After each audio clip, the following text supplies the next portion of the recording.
Hello hi எல்லாருக்கும் வணக்கம். Welcome back to miracle life with Rekha Sri channel. இன்றைக்கி நம்ம இந்த வீடியோவில் வளவலன்னு எதுவுமே பேச போகிறதில்ல. ஷார்ட்டாக குழந்தைக்கு நம்ம பால் கொடுக்குறத நிறுத்துகிறோம் அப்படிங்கும்போது நமக்கு பால் கட்டாமல் இருக்கிறதுக்கு என்னெல்லாம் செய்யலாம் அப்படிங்கிற ஈஸியான டிப்ஸை தான் இன்றைக்கி நான் உங்கள் கூட ஷேர் பண்ணிக்க போகிறேன். ஃபஸ்ட் ஒன் என்ன அப்படின்னு பார்த்தீங்கன்னா, சடனாக நீங்கள் குழந்தைக்கு ஃபீடிங் ஸ்டாப் பண்ணாதீங்க.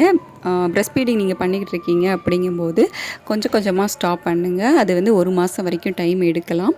ஸோ கம்மியாக கொஞ்சம் கொஞ்சமாக ட்ரை பண்ணிங்க அப்படின்னா உங்களுக்கும் கஷ்டம் இருக்காது, குழந்தைக்கும் கஷ்டம் இல்லாமல் ஈஸியாக நீங்கள் ஃபீடிங் ஸ்டாப் பண்ணிடலாம். அதாவது ஃபஸ்ட்டு இந்த மார்னிங் டைமில் நீங்கள் ஃபீட் பண்ணதை கொஞ்சம் கொஞ்சமாக கம்மி பண்ணணும்.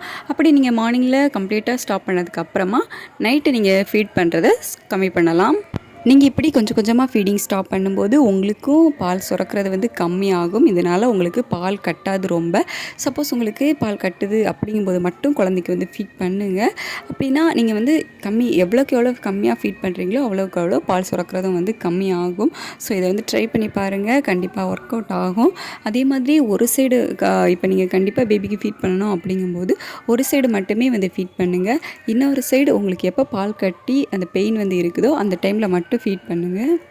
ஃபீடிங் பேபிக்கு ஸ்டாப் பண்ணுறீங்க அப்படிங்கும்போது பேபிக்கு நீங்கள் கொடுக்குற தாய்ப்பாலை தவிர அவங்களுக்கு அதை நிறுத்த போகிறோம் அப்படிங்கிறதுனால அதுக்கு ஆல்ட்ரா இன்னொன்று தேவைப்படும். ஸோ அதுக்கு நீங்கள் ஃபீடிங் பாட்டில் பேபிக்கு இன்ட்ரடியூஸ் பண்ணலாம். கம்ப்ளீட்டாக ஸ்டாப் பண்ணிவிட்டு அதுக்கப்புறம் ஃபீடிங் பாட்டில் கொடுத்தீங்க அப்படின்னா பேபிஸ் அதை அக்செப்ட் பண்ண மாட்டாங்க. ஸோ அதுக்கு முன்னாடியே கொஞ்சம் நீங்கள் ஃபீடிங் பாட்டில் கொடுக்க விரும்புகிறீங்க அப்படிங்கும்போது ஃபீடிங் ஸ்டாப் பண்ணுறதுக்கு நீங்கள் பிளான் பண்ணும்போதே அதெல்லாம் பேபி அக்செப்ட் பண்ணிக்கிறாங்களா அப்படிங்கிறத செக் பண்ணி பார்த்துக்கோங்க. இப்போ ஃபீடிங் பாட்டில் நீங்கள் கண்டிப்பாக கொடுக்கணும் அப்படிங்கிறது கிடையாது. சில பேபிஸ் ரொம்ப அடம் பிடிப்பாங்க. இப்போ ரொம்ப சின்ன வயசாக இருக்குது, 1 வயசு அப்படிங்கும்போதெல்லாம் பேபிஸ் ரொம்ப அடம் பிடிக்கிறாங்க. ஏதாச்சும் ஒன்று அவங்க நைட்டு தூக்கத்துக்கெல்லாம் கண்டிப்பாக ஃபீடிங் பாட்டில் தேவைப்படும். ஸோ அந்த மாதிரி உங்களுக்கு டைமாக தேவைப்படுது அப்படிங்கும்போது இந்த ஃபீடிங் பாட்டில் இன்ட்ரடியூஸ் பண்ணுங்கள். அதை கொஞ்சம் பிளான் பண்ணும்போதே ப்ரெஸ்ட் ஃபீடிங் ஸ்டாப் பண்ண நீங்கள் பிளான் பண்ணும்போதே இந்த ஃபீடிங் பாட்டில் கொடுத்து கொஞ்சம் பழக்கிக்கோங்க. திருப்பியும் சொல்கிறேன், இந்த ஃபீடிங் பாட்டில் அப்படிங்கிறது கட்டாயமாக குழந்தைங்களுக்கு கொடுக்கணும் அப்படிங்கிறது கிடையாது. பட் நீங்கள் பால் உங்ககிட்ட கொடுக்குறத நிப்பாட்டுறீங்க அப்படிங்கும்போது ஃபீடிங் பாட்டில் கொடுத்தீங்க அப்படின்னா கொஞ்சம் ஈஸியாக இருக்கும், அவ்வளோதானே தவிர மற்றபடி நீங்கள் கட்டாயமாக குழந்தைக்கு கொடுக்கணும் அப்படிங்கிறது கிடையவே கிடையாது.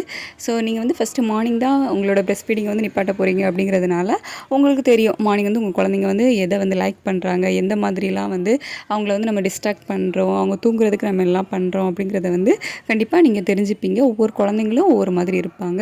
ஸோ ஒரு குழந்தை ஈஸியாக நிப்பாட்டிடும், இன்னொரு குழந்தை கொஞ்சம் கஷ்டமாக இருக்கும் நமக்கு நிப்பாட்டுறதுக்கு. ஸோ ஒவ்வொரு குழந்தைங்களும் டிஃப்ரெண்ட்டாக இருப்பாங்க. ஸோ நீங்கள் மார்னிங் தான் நிப்பாட்டுறீங்க அப்படிங்கும்போது இதை பற்றியெல்லாம் நீங்கள் தெரிஞ்சுக்க முடியும். உங்களுக்கு பால் ரொம்ப கட்டாது. ஸோ இதுதான் என்னோடய tip number 1. So tip number 2வோட உங்களை நெக்ஸ்ட் வீடியோவில் நான் பார்க்குறேன். உங்களுக்கு ஏதாச்சும் டவுட் இருந்து அப்படின்னா கீழே கமெண்ட் செக்ஷனில் கமெண்ட் பண்ணுங்கள். என்னோடய நெக்ஸ்ட் வீடியோவுக்கு நம்ம சேனலை மறக்காமல் சப்ஸ்கிரைப் பண்ணி கீழே இருக்க பெல் பட்டனை கிளிக் பண்ணி ஆள் கொடுத்து வச்சுக்கோங்க. Thank you so much.